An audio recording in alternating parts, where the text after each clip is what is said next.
प्राचीन काल की बात है। उड़ीसा के शवरपल्ली नामक नगर में भगवान विष्णु का परम भक्त विश्ववसु रहता था। वह प्रतिदिन उनकी पूजा अर्चना कर उन्हें भोग लगाता था। स्वयं भगवान नील माधव मूर्ति से प्रकट होकर भोग ग्रहण करते थे। नील माधव की वह मूर्ति ऐसी गुफा में थी जिसके बारे में विश्ववसु के अतिरिक्त और कोई भी नहीं जानता था। उस समय इंद्रधुमन वहां के राजा थे। वे भी श्री विष्णु के परम भक्त थे और उनके दर्शन के लिए ललायत रहते थे। एक बार एक ब्राह्मण ने उन्हें नील माधव की मूर्ति के बारे में बताया। उन्होंने उस मूर्ति की खोज के लिए चारों दिशाओं में सैनिक भेज दिए। विद्यापति नामक एक पुरोहित को भी भेजा। घूमते विचारते विद्यापति शवरपल्ली नगर में पहुंचा और विश्ववसु के घर में रुका। वहां विश्ववसु की पुत्री ललिता से उसे प्रेम हो गया। विश्ववसु प्रातः जाकर संध्या को घर लौटाता था। उसके शरीर से सदा चंदन की महक आती थी। इससे विद्यापति को उस पर संदेह हो गया और उसने बातों ही बातों में ललिता से सारा भेद भी जान लिया। उसके बाद ललिता के माध्यम से उसने विश्ववसु से नील माधव के दर्शन करवाने की प्रार्थना की। विश्ववसु इस शर्त पर तैयार हुआ कि वह उसे आंखों पर कपड़ा बांधकर साथ ले जाएगा। विद्यापति ने विश्ववसु की शर्त मान ली। फिर आंखों पर पट्टी बांधकर वह विश्ववसु के साथ चल पड़ा। किंतु विद्यापति अधिक चतुर था। उसने अपने साथ अनाज के दाने ले लिए और मार्ग में उन्हें बिखेरता हुआ चल दिया। इस प्रकार उसने गुफा का पता लगाकर राजा को बता दिया। इंद्रदुमन अपने मंत्रियों के साथ नील माधव के दर्शन करने के लिए चल पड़े, लेकिन गुफा में उन्हें कोई मूर्ति नहीं मिली। उन्होंने सोचा कि विश्ववसु ने जानबूझकर यह सब किया है। इसके बाद उन्होंने उसे बंदी बना लिया, किंतु फिर भी वे मूर्ति का पता नहीं लगा सके। नील माधव के दर्शन न पाकर राजा इंद्रदुमन बहुत दुखी हुए। तब उन्हें स्वप्न में भगवान नील माधव का आदेश मिला, मेरी मूर्ति गायब होने में विश्ववसु का कोई भी हाथ नहीं है, इसलिए उसे छोड़ दो। मैं स्वयं वहां से चला गया हूं। यदि तुम मेरे दर्शन करना चाहते हो तो नीलगिरी में मंदिर बनवाकर मेरी मूर्ति की स्थापना करो। वह मूर्ति दारू वृक्ष की होनी चाहिए। तुम्हें वह वृक्ष सागर के किनारे मिलेगा। इंद्रधुमन ने विश्ववसु को मुक्त कर दिया और शीघ्र ही मंदिर निर्माण का कार्य शुरू कर दिया।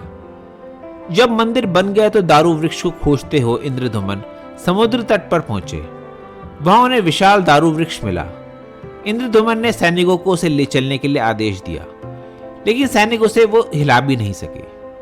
तभी एक आकाशवाणी सुनाई दी कि विश्ववसु एवं विद्यापति की सहायता से उस वृक्ष को स्वर्ण सुसज्जित रथ पर रखकर मंदिर ले चलो।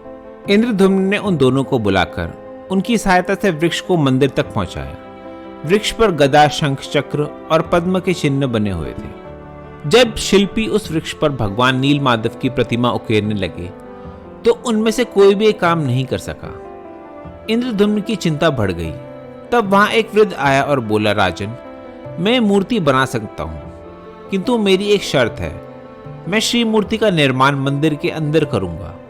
यह कार्य 21 दिनों तक चलेगा, इसलिए जब तक मैं मूर्ति ना बना लूं मंदिर के द्वार बंद रहने चाहिए और कोई भी अंदर ना आ पाए।